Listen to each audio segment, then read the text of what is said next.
Thank you, Deputy Speaker. Since I came into this chamber in 2016, I have welcomed every single opportunity to speak about small business, because that's my background, from being a kid in my parents' news agency and growing up in that small business through to having my own business for 25 years, working with a lot of businesses, small, medium and large, here and overseas. I have seen the pressures that small business is under. Look, that's just a fact of life for small business. It is a tough road that you choose when you decide to work for yourself, and I really take my hat off to all the small businesses in my community, including those that on Friday night I was able to help celebrate at the Hawkesbury Business Awards.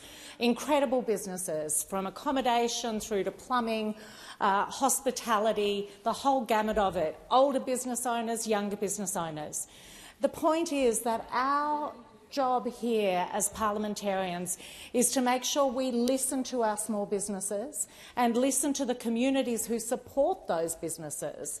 And I think what I've seen since my time here, from 2016 onwards, when I've been raising issues of concern about the cost pressures and that small businesses were facing, that there was just a tin ear from those opposite, a complete lack of interest in what my communities were experiencing, and that was before the biggest bushfire the world had ever seen from a single ignition point swept through.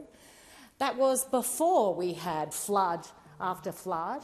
That was before COVID. And if you all remember, during COVID, it took a long time for those opposite to realise that small businesses needed help. And I think that's a big difference I see. We know that things are really challenging out there for people. They're challenging for small businesses who want to do the best by their customers, but it's also challenging for customers who want to be able to keep supporting their businesses.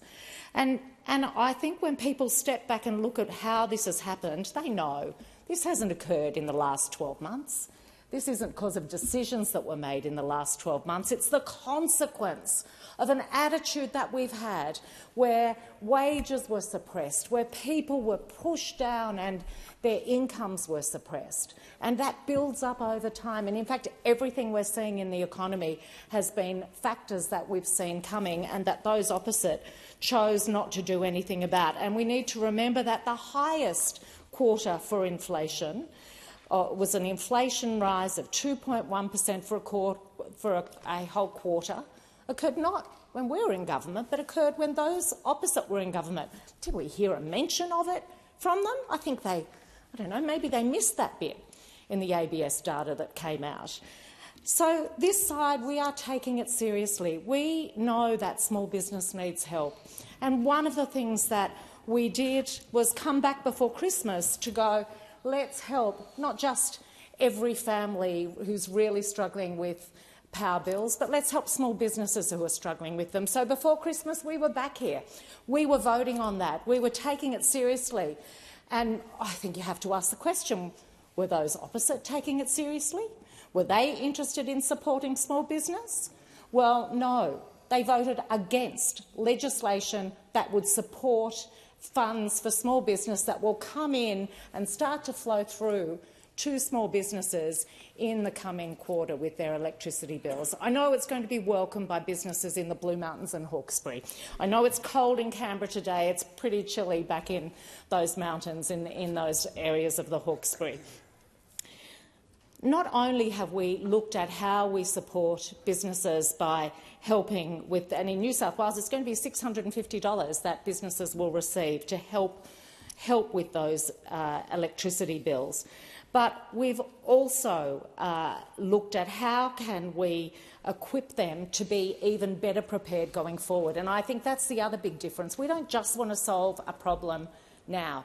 We want to put in a solution that's going to be sustainable and make a long-term difference. And when we look at the alternative, I ask myself, what great ideas have the opposition come up with? Maybe they were hiding some ideas in government and they've kept them to opposition. Well, nuclear power is their solution. And I think we all just go, yeah, right, really? Oh, I don't think that's going to be a quick fix, let alone a long-term fix. So I'm looking forward to supporting our businesses to lower their energy costs in the long term with renewable energy into the system and helping them reduce their costs.